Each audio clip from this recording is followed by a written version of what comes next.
श्रीमद् भागवत को आज उद्धव जी सुना रहे थे। तभी सुखदेव जी और परीक्षित जी अवतारों का वर्णन किया। अवतार, कौन सा अवतार? बारह अवतार। पहला सनकादिक अवतारा, सनत सनंदन सनत कुमारा। ये प्रथम अवतार है जो हम लोग प्रथम दिन की कथा पर इनकी चरित्र को सुने थे। जो एक कथा सुनाता है तो एक बैठ करके, तीन बैठ करके सुनते हैं, और वे थक जाए तो फिर दूसरा आकर के सुनाता है, फिर वो बैठ जाता है। इन तीनों का ऐसा स्वभाव था। ये तीनों सनत कुमार, ब्रह्मा जी के पुत्र सनत कुमार, और 12 अवतार।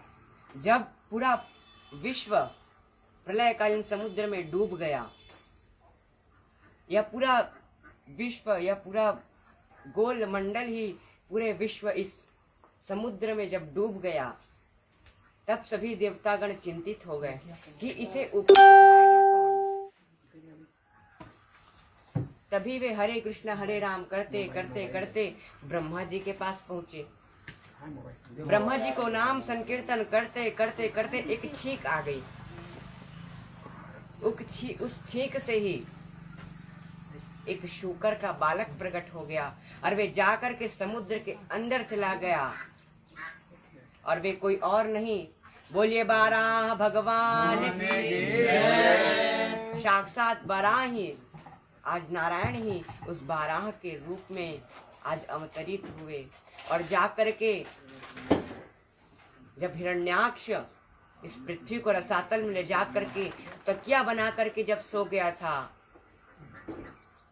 एक बार क्या हुआ, हिरण्याक्ष और हिरण्यकश्यप दोनों भाई, दोनों के दोनों ने नारद जी को रोक लिया कि नारद जी, आज हमारे दोनों हाथों में बहुत खुजली है, हम किसी न किसी को तो मारेंगे। आप कभी युद्ध नहीं करते, हम आपसे ही युद्ध करेंगे। नारद जी ने कहा कि मुझसे युद्ध क्यों कर रहे हो? एक समुद्र के किनारे बाराह एक शूकर है, उससे जाकर के युद्ध करो, जन्म जन्मांतर की पीड़ा समाप्त हो जाएगी। तो हिरण्याक्ष और हिरण्यकश्यप को वे जाकर के भेज देते हैं। और आज हिरण्याक्ष उस लड़ने की व्याकुलता में उस शुकर को ललकारते हैं। ये शुकर बार बार समझाता है, मत ललकारो। यदि सोए हुए शेर को जगा दिया तो बचने का कोई चारा नहीं बचेगा। आज उन्होंने ललकार करके आज शुकर बड़े ही क्रोधित हो गए। बाराह रूप आज नारायण अपने स्वरूप में आकर के घमासान युद्ध करते करते करते जब उनका उद्धार किया और पृथ्वी को रसातल से आज बाहर लाए, किससे लाए? अपने दोनों दांतों से। तो सुखदेव जी ने पूछा कि भगवान, ये कौन है? ये हिरण्याक्ष और हिरण्यकश्यप कौन है? बोलिए, ये एक बार क्या हुआ, ये जो सनत कुमार थे ना, ये जा रहे थे बैकुंठ। तभी जाते जाते जय और विजय, ये दो द्वारपाल हैं भगवान के।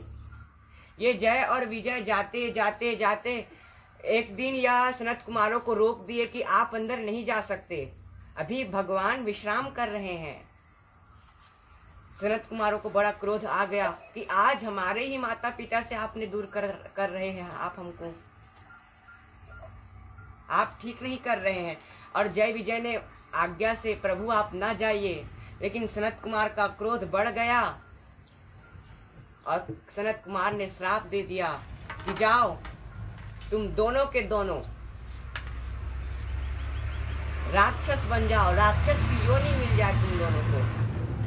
बाद में सनत कुमारों को भी बहुत ग्लानि हुई कि हमने निसंकोच उनको श्राप दे दिया। वे तो आज्ञा के पालन कर रहे थे। बंधुओं, यदि आप 24 घंटे एक पल भी ना छोड़ें, यदि 24 घंटे नाम संकीर्तन खूब किया और कहीं एक क्षण भी क्रोध कर दिया तो वो सब भस्मीभूत हो जाएगा। इसलिए क्रोध भी नहीं, क्रोध करना है तो घटिकत वयम, वो भी अधर्म से ही क्रोध करें, धर्म के बातों पर कभी क्रोध ना करें। आज सनत कुमार ने अपना पश्चाताप किया, बद्रिका क्षेत्र में बद्रिका आश्रम में जा करके उस क्रोध का पश्चाताप किया। यदि पाप का प्रायश्चित कर दी, कुछ सबसे बड़ा प्रायश्चित है उसका, तो पश्चाताप। और सनत कुमारों ने आज बद्रिकाश्रम में जाकर के फिर तपस्या करना प्रारंभ किया। उनकी सारी तपस्या नष्ट हो गई थी केवल एक घड़ी क्रोध कर देने से। फिर से उन्होंने तपस्या किया। तभी इधर कश्यप ऋषि और अदिति, ये दोनों दीति और कश्यप। दीति ने क्या हुआ कि ये शाम को सायंकालीन बेला में कामुक भाव से आज कश्यप जी को देख रहे हैं। कश्यप जी ने कहा कि ऐसा ना कर, और कश्यप जी ने क्रोध में आकर के श्राप दे दिया कि जा, तेरे 2 संतान होंगे और दोनों के दोनों असुर हो जाएंगे। और उन्होंने श्राप दे दिया। अब तो दीति फूल बहुत घबरा गई। अब घबराते हुए गर्भाधान संस्कार भी हुआ और वही जय और विजय उनके गर्भ में आकर के हिरण्याक्ष और हिरण्यकश्यप, यही दोनों यह जय और विजय हैं। सनत कुमार के श्राप से यही रावण भी बने थे, यही कंस भी बने थे। ये उन्हीं के श्राप से ही, उनके श्राप से विमुख होने के लिए, उनके श्राप को भोगने के लिए वे ही यह असुर का रूप ले लेकर के आ रहे हैं। हिरण्याक्ष और हिरण्यकश्यप दोनों ने भगवान की खूब तपस्या की। भक्त हर वे जिस युग में वे जन्म लिए, भक्त पहले बने, उसके बाद फिर ये अभक्त बने। भक्त थे, लेकिन जैसे ही वे अपने आसन से उठते वे फिर असुर बन जाते, क्योंकि असुर दीति जो थी वे असुर के ही योनियों से थी। तो असुर की योनियों से असुर ही प्रकट होंगे, और कभी कभी असुर से भगवान भी प्रकट हो जाते हैं। तो हिरण्यकश्यप और हिरण्याक्ष ये दोनों का जन्म हुआ। ये भगवान के खूब भजन संकीर्तन किए, खूब तपस्याएं की, और करते करते आज यह पृथ्वी रसातल पर यह पृथ्वी का प्रलय हो गया। और प्रलय होकर के यह पृथ्वी आज समुद्र के अंदर चली गई। उसी समुद्र से आज वाराह भगवान ने इस पूरे पृथ्वी को अपने 2 दांतों से ही आज इस पृथ्वी को उठा करके शेषनाग के ऊपर, वन के ऊपर आज से धारण कराए हैं। तभी पृथ्वी को अभिमान हो गया कि मेरे बिना भगवान नहीं रह सकते। साक्षात भगवान को शूकर का रूप लेना पड़ा, साक्षात भगवान को शूकर का रूप लेना पड़ा, सुअर का रूप लेना पड़ा, यानी मेरे बिना भगवान नहीं रह सकते। और पृथ्वी को भी अभिमान हो गया, और पृथ्वी ने भगवान से पूछा कि आप मेरे बिना नहीं रह सकते ना। तो उसके अभिमान को आज भगवान ने तोड़ा है कि पृथ्वी, मैं तेरे लिए इस समुद्र से इस पृथ्वी को नहीं उठाया है, मैंने अपने फलस्वरूप, मैंने अपने इस वृंदावन के स्थान के नाते इस पृथ्वी को, तेरी पृथ्वी को मैंने यहाँ से उठाया है। नहीं तो तू उसकी तकिया बन करके आज भी सोई होती, मेरे को कुछ फर्क नहीं पड़ता। लेकिन मेरे ब्रज, लेकिन मेरे वृंदावन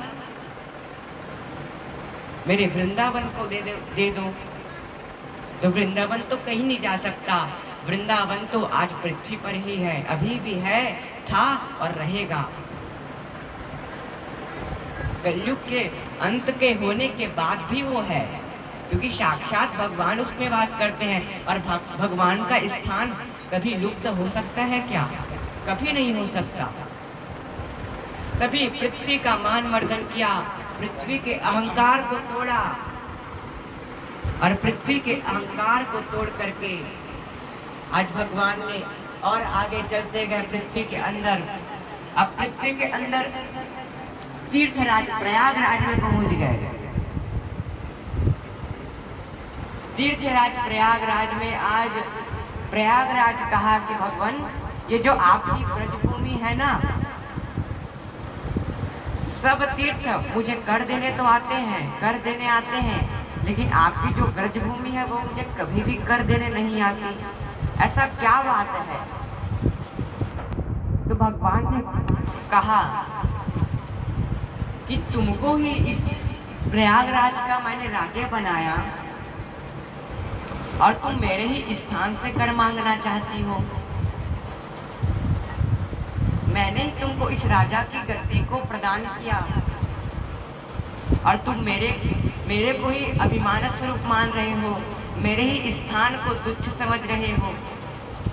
बल्कि तुम्हें उन्हें कर देना आना चाहिए कि तुम उस स्थान के कुछ दूरी पर हो, तुम उसके कर्ज पर हो। आज वे सबका मान मर्दन करते करते आज वृंदावन की पवित्र गलियों, आज भी उस वृंदावन में साक्षात श्री कृष्ण वास करते हैं। आज भी निधिवन की उस वन में आज भी वे रात में रास रचाने स्वयं आते हैं श्री कृष्ण। अभी भी भगवान हैं, साक्षात द्वारिका से उनका आगमन रोज वृंदावन की निधिवन पर होता है। विवाह खूब भोजन आदि सेवक का प्राप्त करते हैं। तभी आलिनी मोही वृंदावन लागे नीको, जब पूरे मीरा जी पूरे विश्व में भ्रमण कर ली, लेकिन वृंदावन के जैसे शांति उन्हें कहीं भी नहीं मिली। तभी भगवान ने आज सभी का मान मर्दन किया। हृदय में स्थित हुए लोभ को मारने के लिए, यदि किसी के हृदय में लोभ प्रकट हो जाए तो लोभ को मारने के लिए साक्षात कपिल भगवान फिर प्रकट होते हैं। इसी भूमि में वे स्वयं प्रकट होते हैं। कौन? साक्षात कपिल जी। यदि हमारे हृदय में लोभ का विराजमान हो जाए तो सांख्य योग के ज्ञाता कौन? कपिल जी। सांख्य योग के निर्माता है। यदि उस सांख्य योग को आप पढ़ भी ले तो उसी क्षण आप एक तिनके से भी छोटे लगेंगे, केवल सांख्य योग के ज्ञान को प्राप्त कर देने से। ये सांख्य योग है क्या? आगे की कथा में हम सब के सब सुनेंगे। कर्दम ऋषि के यहाँ आज कर्दम ऋषि, कर्दम का अर्थ क्या है? जो अपने इंद्रियों को काबू में कर ले, जो अपने इंद्रियों को जीत ले, उसी का नाम है कर्दम। कर्दम जो सैकड़ों हजारों वर्ष तक जिन्होंने तपस्या किया, क्योंकि शास्त्र कहते हैं कि पहले ब्रह्मचर्य का पालन करें, फिर गृहस्थ जीवन में आओ, उसके बाद फिर साधु के जीवन में जाओ। ब्रह्मा जी के जितने पुत्र होते थे सब साधु ही बनने चल देते थे। अब क्या करें? इस वंश को आगे कैसे बढ़ाएं? इस पृथ्वी की रचना कैसे हो पाएगी? तो फिर कर्दम ऋषि को कहा गया। आज कर्दम ऋषि भी संत बनने चले गए थे। खूब संत की प्रवृत्ति थी, वे भी जंगल की ओर चले गए। ब्रह्मा जी चिंतित हो गए कि कौन इस वंश को आगे बढ़ाए, कौन इस पृथ्वी की रचना करे। तभी कर्दम ऋषि ने बहुत तपस्या किया। एक राजा रानियों को देख करके उनको भी लगा कि मैं क्या इस जंगल में भटक रहा हूँ, मुझे भी शादी कर लेनी चाहिए। यह मन ही, और कर्दम ऋषि को यह मन कब हुआ? जब वे वृद्धावस्था को प्राप्त हो गए थे, जब वे वृद्ध हो गए थे, तब इनको वह इंद्रियां सताने लग गई। वे भी आज, कर्दम ऋषि भी आज उससे विवाह को करने के लिए 10,000 वर्ष तक तपस्या किया। और 10,000 वर्ष तक तपस्या करते करते करते जब भगवान नारायण प्रकट हो गए, नारायण जी, उसका संकल्प क्या था? कोई भी कार्य करने से पहले हम संकल्प लेते हैं, और कर्दम जी का संकल्प क्या था कि मैं यदि कोई भी तप करूं आगे चल के, तो केवल एक ही उसका संकल्प हो कि मेरी शादी होनी चाहिए। और वे 10,000 तक तपस्या किए, 10,000 वर्ष तक तपस्या करते करते आज नारायण जी भक्तों को लेट नहीं किए, वे स्वयं आ गए। और आ करके आज नारायण जी स्वयं कहते हैं कि क्या तुम्हें विवाह करना है?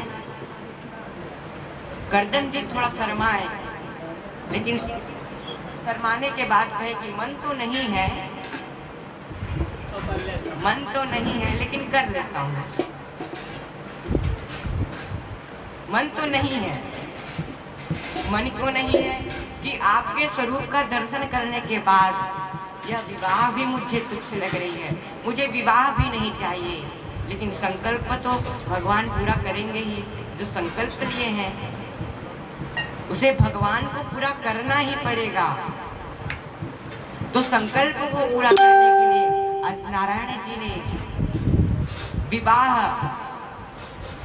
कराने की आज फैसला ली। आज उस कर्दम ऋषि ने विवाह को बहुत समझाने पर वे विवश हुए कि मैं विवाह कर लूंगा।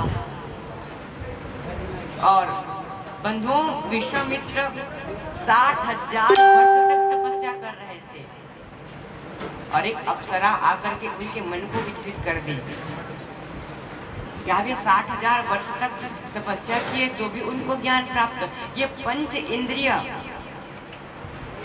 इसे भगवान में पूर्ण तरीके से यदि जब तक हम इस जिह्वा को, इस मन को, इस त्वचा को, इस आँख को जब तक भगवान में नहीं लगाएंगे, जिस प्रकार से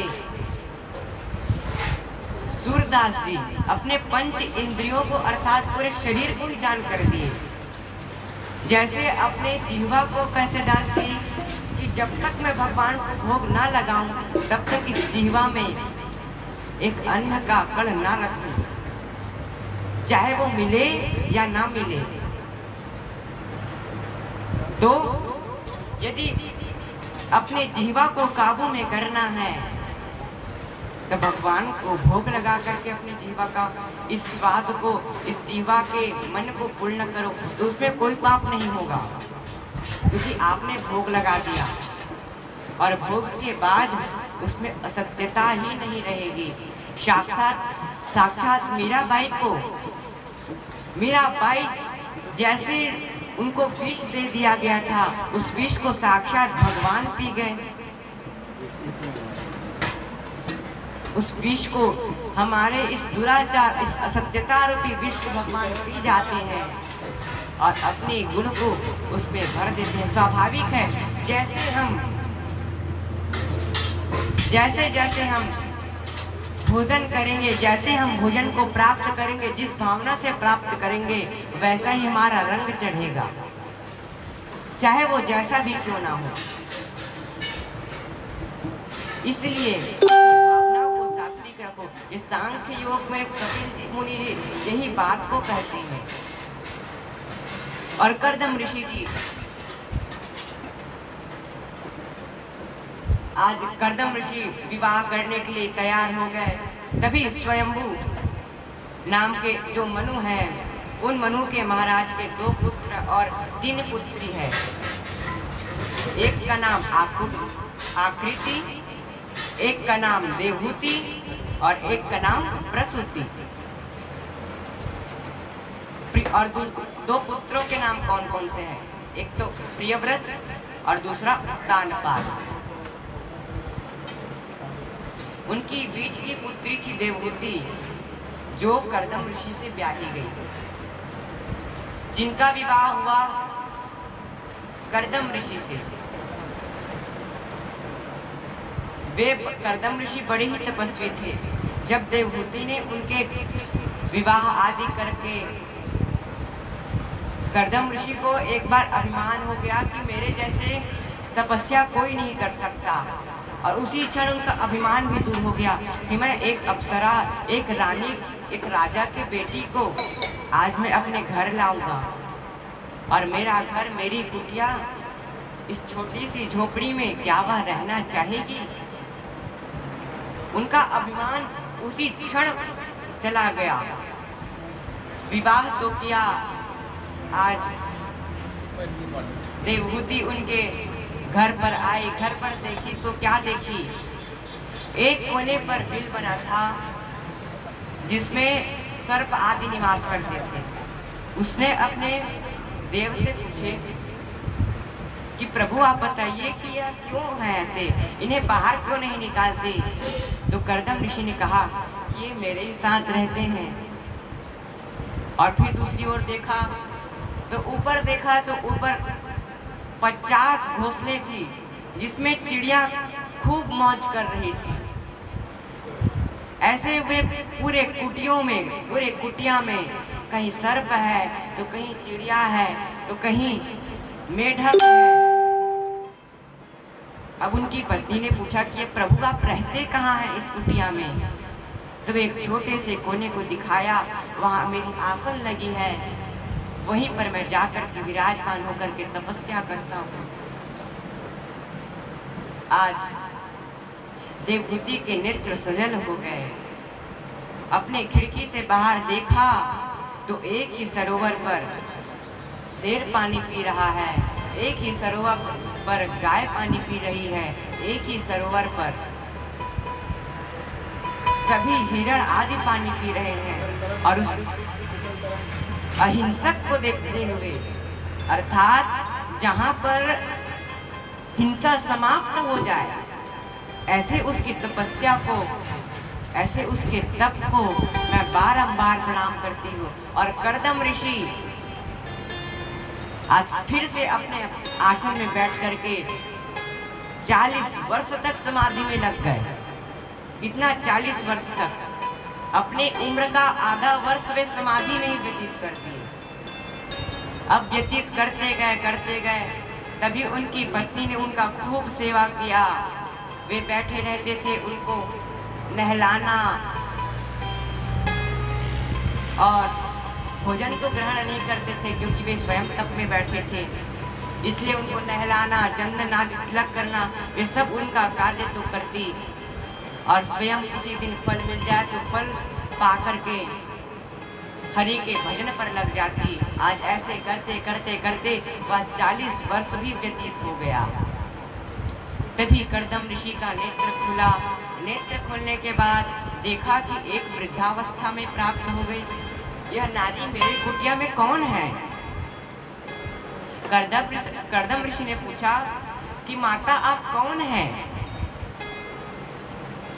आप मेरी कुटिया में क्या कर रहे हैं? तो उन्होंने फिर याद दिलाया कि आज से 40 वर्ष पहले आपने मुझे उस राजा के बेटी, मैं देवहूति बन करके आपके यहाँ आई थी, याद करिए। तो हाँ, कर्दम ऋषि को याद आया कि मुझे याद आ गया कि आप मेरी ही पत्नी हैं। तो बोले हाँ महाराज, तो 40 वर्ष तक आप मेरी इस तपस्या को देखती रही, आप अपने घर क्यों नहीं गई? बोले पति के आज्ञा के बिना मैं कैसे कहीं जा सकती हूँ। उनकी इस उदारता को देख करके आज कर्दम ऋषि को खूब खुशी हुई, ग्लानि हुई कि मैंने इस 40 वर्ष तक ऐसे ही बिता दिया। तभी एक उनके तप और तपस्या से जैसे ही नेत्र को देखा, वैसे ही महल खड़ा हो गया और सरोवर आ गए। और उन दोनों ने हाथ पकड़ करके उस सरोवर के नीचे जा करके डुबकी लगाई। और जैसे ही बाहर निकले वैसे ही देवहूति 16 वर्ष की हो गई और कर्दम ऋषि 20 वर्ष के हो गए, 21 वर्ष के हो गए कर्दम ऋषि। और दोनों ने तप और तपस्या से फिर से आज अपने गृहस्थ आश्रम में प्रवेश करते हैं, उस महल में प्रवेश करते हैं। तभी उन्होंने वचन दिया था कि मैं एक पुत्र होने के बाद मैं यहाँ से निकल जाऊंगा। जब कर्दम जी को नारायण जी जब मिले थे तो कर्दम जी एक वचन लिए थे नारायण जी से कि जब तक आप मेरे घर में नहीं आएंगे, जब आप वचन देंगे कि मैं आपके घर आऊंगा पुत्र बन करके, तभी मैं शादी करूंगा, तभी मैं यह विवाह को रचाऊंगा, अन्यथा मैं नहीं रचाऊंगा। तो साक्षात नारायण जी ने उन्हें वचन दिया था कि मैं स्वयं तुम्हारे यहाँ आऊंगा। और उसी भाव को रखते हुए, धर्म के भाव को रखते हुए उनके यहाँ 9 कन्याओं का प्रागट हुआ। फिर कर्दम ऋषि को वह बात याद आई कि साक्षात भगवान मेरे यहाँ आने वाले हैं। तभी उन्होंने एक पुत्र रत्न की प्राप्ति हुई। उनका नाम क्या था? बोलिए कपिल जी महाराज की जय। और कपिल जी महाराज का आज प्रागट्य हुआ और कपिल जी ने आज बड़ा ही सुंदर शांत योग का वर्णन करके माताओं को, आज कर्दम ऋषि जल पड़े हैं तपस्या की ओर और अपनी पत्नी को सभी को सौंप करके आज कह दिया कि यह जो मेरा पुत्र है ये कोई ऐसा ही नहीं, ये साक्षात नारायण ही बन करके आए हैं। इससे जितना ज्ञान प्राप्त कर लेना है उतना ज्ञान तुम प्राप्त करो, अब मैं चला तपस्या की ओर। तभी श्री कृष्ण जी के तपस्या उस कपिल जी के दर्शन करते हुए कपिल जी की याद करते हुए कपिल जी का मेरो है गोपाल मेरो है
कपिल देव जी आज अपने माता को सांख्य योग का वर्णन करते हैं। माता पुनरपि जननम पुनरपि मरणम, इस पुनर्बार, इस बार बार आने की, एक बार मनुष्य यदि इस मृत्यु लोक पर आ जाए तो इस बार बार आने और जाने की इस जो चल रही है सीढ़ी, इसे एक ही बार में समाप्त कर दे। केवल एक बार इस मृत्यु लोक में आ जाने से तो वो कैसे होगा? केवल हरे रामा नाम संकीर्तन से ही इस पुनरपि जननम पुनरपि मरणम, ये बार बार आने जाने की जो समय है वे समाप्त हो जाएगी। दीन कहे धनवान सुखी, धनवान कहे सुख राजा को भारी, और राजा कहे महाराजा सुखी, महाराजा कहे सुख इंद्र को भारी। इंद्र कहे चतुरान्न को सुख, ब्रह्मा कहे सुख विष्णु को भारी। तुलसीदास विचार कहे हरि भजन बिना सब जीव दुखारी। हरि भजन के बिना माता इस सृष्टि में सब जीव दुखारी है, चाहे वो इंद्र क्यों ना हो, चाहे वो ब्रह्मा क्यों ना हो। इस जीव के बिना, इस हरि नाम के बिना यह सब अधूरा है माता। और ये सभी सांख्य योग के आज ज्ञान को वे 9 बहन और सामने बैठी थी उनकी वृद्ध माता आज सुन करके गदगद हो उठी, गदगद हो करके आज वही एक नदी के रूप में बहने लग गई, प्रेम की धारा बहने लग गई। और उस प्रेम की धारा में वह माता देवहूति उस सांख्य योग को सुन करके उनका सारा शरीर पानी बन गया। हम लोगों का भी शरीर पानी बन जाना चाहिए। ये बाहरी वस्तु की पानी नहीं, अर्थात उदारता की पानी, उदारता का जल। किसी के गुणों को सुन करके खुश हो जाना, क्रोध ना करना, लोभ ना करना, ये सब उदारता। और आज वहीं पर जो माता थी वे एक सिद्धिदा नदी के रूप में प्रवाहित होने लग गई। और वे कपिल जी उस नदी को आचमन करके आज फिर चल पड़े हैं वे तपस्या की ओर। और जा करके यहीं से तृतीय स्कंद समाप्त होता है और यहीं से चतुर्थ स्कंद का प्रारंभ होता है। माता देवहूति का वंश तो आगे नहीं बढ़ा, लेकिन देवहूति माता के 3 बहन थे, आकृति, देवहूति और प्रसूति। प्रसूति की जो बहन है दक्ष प्रजापति के साथ ब्याही गई। आकृति का विवाह रुचि प्रजापति के साथ हुआ, उन्हीं के यहाँ भगवान यज्ञ देव का प्रादुर्भाव हुआ। और प्रसूति का विवाह दक्ष प्रजापति के साथ हुआ, जिनकी पुत्री, जिनका नाम था सती, वे सती ही भगवान शंकर को ब्याही गई। आज सती और शंकर के मेल न मिलने के कारण ही आज सती को इस देह को त्यागना पड़ा और फिर से नया देह। इस ज्वाला को एक बार क्या हुआ कि शंकर जी ने दक्ष प्रजापति को प्रणाम नहीं किया, क्योंकि शंकर जी अपने आसन में थे। वे ब्रह्मा विष्णु महेश ये तीनों अपने आसन में रहे, तो चाहे वे कोई भी क्यों ना आ जाए, क्योंकि वे साक्षात परमात्मा है। वे तो दक्ष प्रजापति जैसे हजारों को बनाते हैं।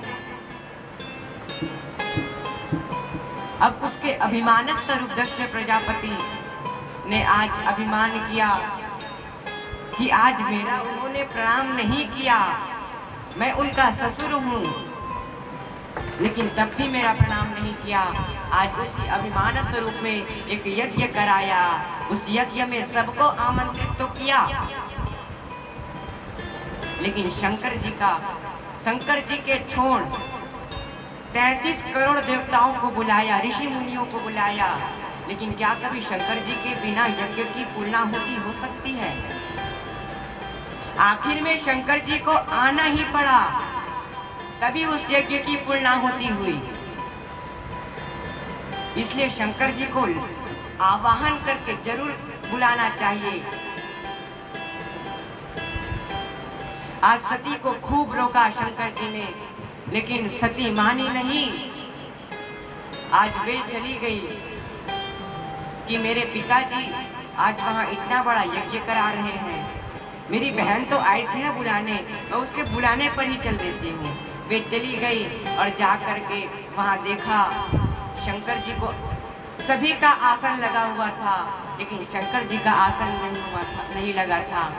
तभी पत्नी ने, कभी भी पत्नी पति के अभिमान को सह नहीं सकती। आज सती ने देखा कि सबका आसन तो लगा है, सबकी आसन सब ग्रहण किए हैं, लेकिन मेरे शंकर जी की आसन कहीं नहीं लगी। आज सती जी ने सभी को देखा, सभी को उदारता से प्रणाम किया, माँ पिता, लेकिन किसी ने कुछ नहीं कहा। आज अपने योगाग्नि को, उस अहंकार को, आज दक्ष प्रजापति अहंकार को जलाने के लिए अपने शरीर से योगाग्नि को जलाते हैं और इसी योगाग्नि से आज अपने शरीर को भस्मीभूत कर देती है सती। बोलिए सती मैया की। और सती मैया का जैसे ही वहां पर सभी रुद्रगण आने के लिए सती माँ को बचाने के लिए गए, दौड़े, तभी सप्त ऋषियों ने वहां पर एक गोल बना दिया था जिससे वे रुद्रगण अंदर नहीं जा पाए। और सती जी का जो शरीर था वह अधजला हो गया। अधजला जैसे ही शंकर जी को पता चला कि अब सती नहीं रही, तभी शंकर जी आज व्याकुल हो चुके। और व्याकुल होने के बाद में आज शंकर जी अपने जटा को फेंकते हैं, अपने जटा के बाल को आज निकाल करके फेंकते हैं।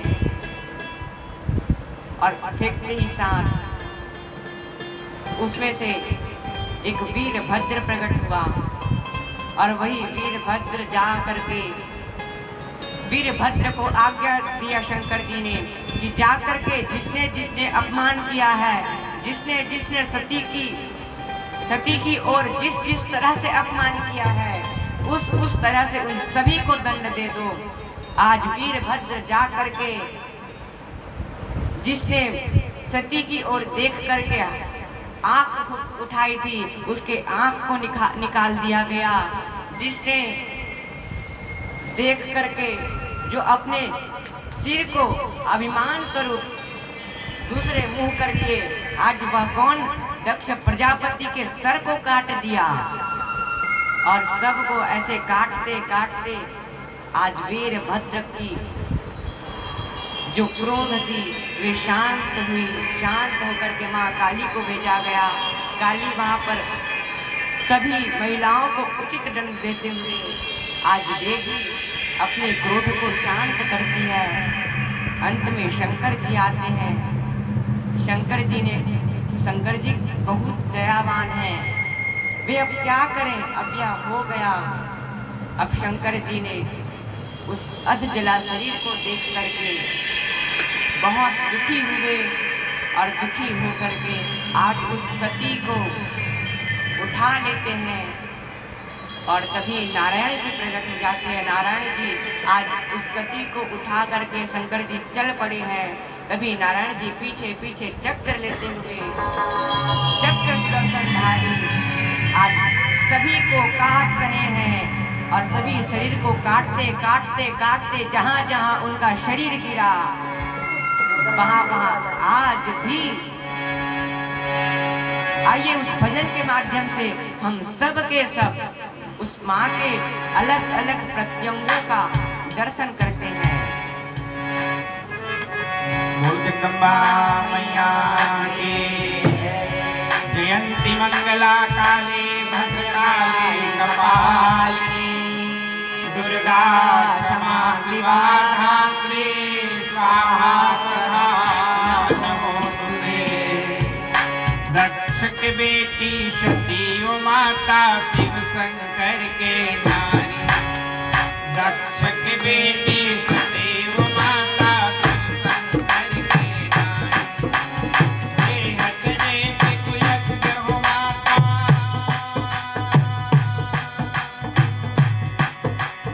बेहद देव कुयज्ञ हो माता। शंकर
और सती जी के चरित्र को हम यहीं पर विराम देते हुए आगे ध्रुव जी के चरित्र पर आइए हम सब प्रकाश डालें।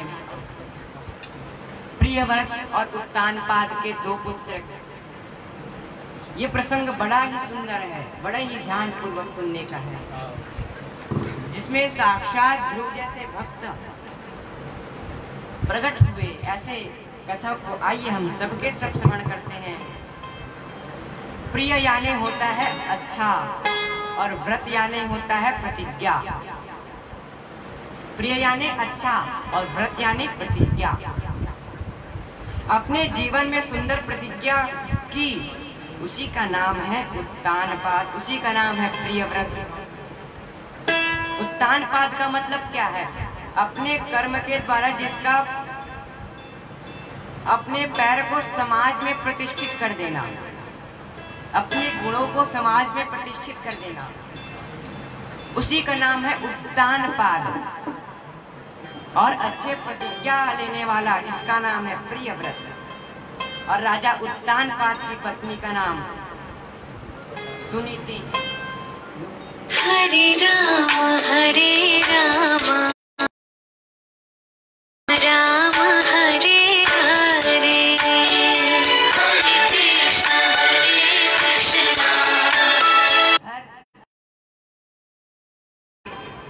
खूब अनुकूल रहती, वेद आदि का खूब पठन पाठन करती। तभी उत्तानपाद एक स्थान पर भ्रमण करने गए। उस एक स्थान पर भ्रमण करते करते राजा के पुत्री की ओर नेत्र गया और उस पुत्री की ओर नेत्र करने के बाद में आज देखा, उनसे विवाह करने की खूब आग्रह की।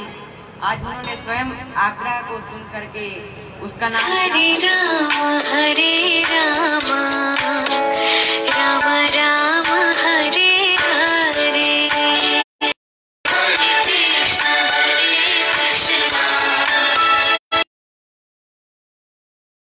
कोई लोग का कुछ भी कामना न करते हुए वे वहां ही रहती। और आज भजन करते करते करते संतों ने कहा कि बेटी, आज तूने इतना भजन किया है तो कुछ मांग ले। तो सुनीति मांगती है कि मुझे भक्ति चाहिए। संतों ने इनकार कर दिया कि भक्ति। हरे राम राम राम हरे हरे,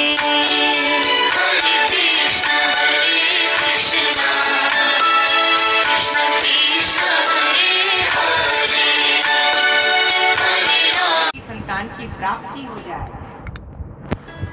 आज उसकी उदारता को देखते हैं सभी संत और देख करके कहते हैं कि वाह सुनीति, आज सुनीति के उस कुटी में साक्षात भक्त के राजा कौन श्री ध्रुव जी का आगमन होता है। ध्रुव जी जन्म लेते हैं और सुरुचि के गर्भ से उत्तम प्रकट होता है उत्तानपाद। ये उत्तानपाद अर्थात उत्तानपाद और ध्रुव ये दो भाई हैं। एक दिन क्या हुआ, ये ध्रुव, मैं आपको छोटे रूप में कथा सुना दूं। ये क्या हुआ, ये ध्रुव एक दिन पिता के मोह पर जा रहे थे। अपने माता से पूछा कि मेरे पिता कौन है, मैंने अभी तक अपने पिता का दर्शन क्यों नहीं किया। तभी उन्होंने कहा कि ये जो महल दिख रहे हैं ना, उसके जो राजा हैं वही तुम्हारे पिता हैं। और ध्रुव आज उसी को पाने के लिए, आज अपने पिता का दर्शन करने के लिए आज चल पड़े हैं। आज महल में जा रहे हैं। तभी महल में जाते जाते उन्होंने अपने पिता के गोद पर बैठने का प्रयास किया। उनके पिता ने हाथ बढ़ाया कि आओ पुत्र, लेकिन उनकी जो छोटी माँ थी उन्होंने रोक दिया कि यदि ये जाएगा तो आप अपने पुत्र और आप मुझे अभी त्याग दीजिए, तभी इसे गोद में बैठाइएगा। अब उत्तानपाद ने उनके क्रोध को देखते हुए उन्हें नहीं बैठाया और सुरुचि ने कहा कि ध्रुव, जब तक तू मेरे गर्भ में आकर के मेरा बेटा नहीं बनेगा। कैसे बनेगा? तू जा नारायण के पास और नारायण के पास जाकर के तपस्या कर, और तपस्या करने के बाद यदि नारायण आ जाए तो उनसे यही मांगना कि तू मेरा पुत्र हो जा, तभी तू इस राजगद्दी के बैठने के लायक बनेगा। देखिए सुरुचि के भाव को कि नारायण के तपस्या करने के बाद मेरे गर्भ में आ, अर्थात उनका गर्भ कितना पवित्र होगा कि नारायण के तपस्या के बाद ही मेरे गर्भ में आ सकता है। कितनी अच्छी बात कही। उनका गर्भ। अब ध्रुव जी रोते हुए अपने माँ के पास आए, आकर के कहा कि माँ, मुझे वहां माता ने ऐसा कहा है। तो खूब क्रोध किया ध्रुव ने कि ऐसे माता को धिक्कार है। लेकिन सुनीति ने उन सब को रोका कि ये तू असभ्य बात कहाँ से सीख गया।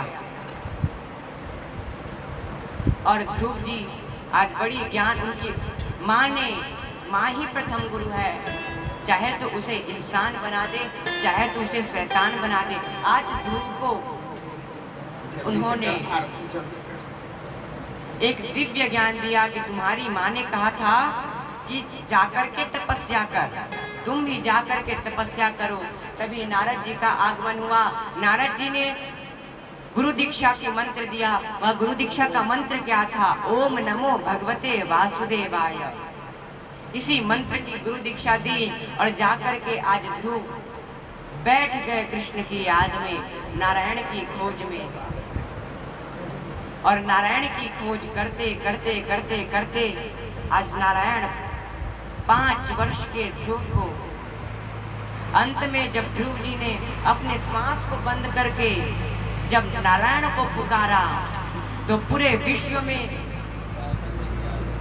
मानो प्रलय आ चुकी थी, मानो पूरा श्वास रुक गया था, पूरी हवा रुक गई थी। जैसे ही उन्होंने अपने श्वास को बंद किया तभी नारायण जी को अंत में हारना ही पड़ा और हार करके जाना ही पड़ा। भक्त के आगे भगवान भी नीचे झुक जाते हैं और भगवान जाकर के एक 5 वर्ष के ध्रुव को अपने शंख से आज दिव्य ज्ञान प्रदान करते हैं। वह कौन सा मंत्र उन्होंने शंख का चलाया कि उन्हें वेद का ज्ञान हो गया। कोई भी शिक्षा की प्राप्त नहीं करने पड़ी ध्रुव जी को, अपने आप उन्हें प्राप्त हो गया। वह क्या था? योऽन्तः प्रविश्य मम वाचमिमां प्रसुप्ताम् संजीवयत्यखिल शक्तिधरा स्वधाम्ना अन्याश्च हस्तचरणश्रवण गगादिन् प्राणान् नमो भगवते पुरुषाय तुभ्यम्। आज इसी मंत्र को आज उनके सिर पर स्पर्श कराया। स्पर्श कराते ही वेद, उपनिषद, पुराण, उपपुराण आदि सभी ग्रंथों का उन्हें ज्ञान हो गया और वे स्तुति करने लग जाते हैं और स्तुति में बड़े ही भगवान नारायण खुश हो जाते हैं और खुश होकर के आज उनको राजगद्दी प्रदान करते हैं।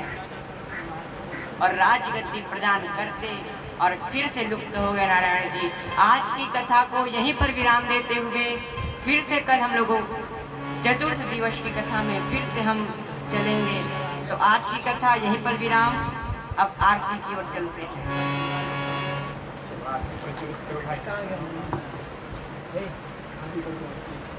अभी चला जल्दी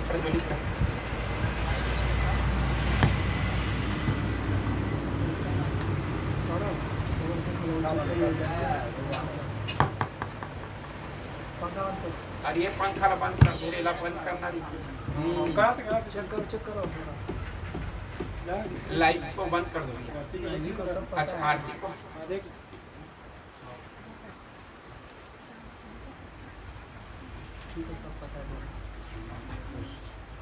शाम से भी करता है गुरु जी का ड्यूटी उठाना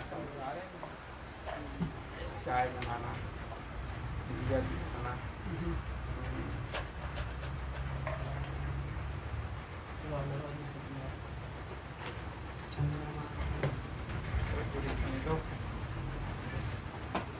दूसरा बाकी डालेंगे बेटा जले हुए तो निकाल दे साइड में रख दो साइड में ठीक है हाँ, प्रणाम कर दे। जी 30 मिनट के अंदर 20 बोल रहे हैं कि 30 बोल रहे हैं 20 में 30 सुन रहा था हो जाएगा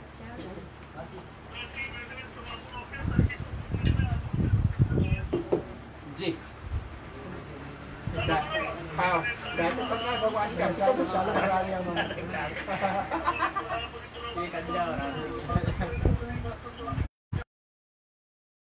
पवित्र हुआ तो बैठ जाने दो आओ आओ आओ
प्यारे साथ आप गुरु चरण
आचमनीयं जलं समर्पयामि दीपं दर्शयामि दीपार्पणमस्तु दीपं दर्शयामि दीपार्पणमस्तु पुष्पाञ्जलिः मंत्रहीनं क्रियाहीनं भक्तिहीनं ईश्वरयत्पुरितमयाजं परिपूर्णं तदस्मै दक्षिणपदपृष्ठं मात्राहीनं रुद्रपर्यन्तं प्रसीद परमेश्वर मंत्र पुष्पाञ्जलिं समर्पयामि।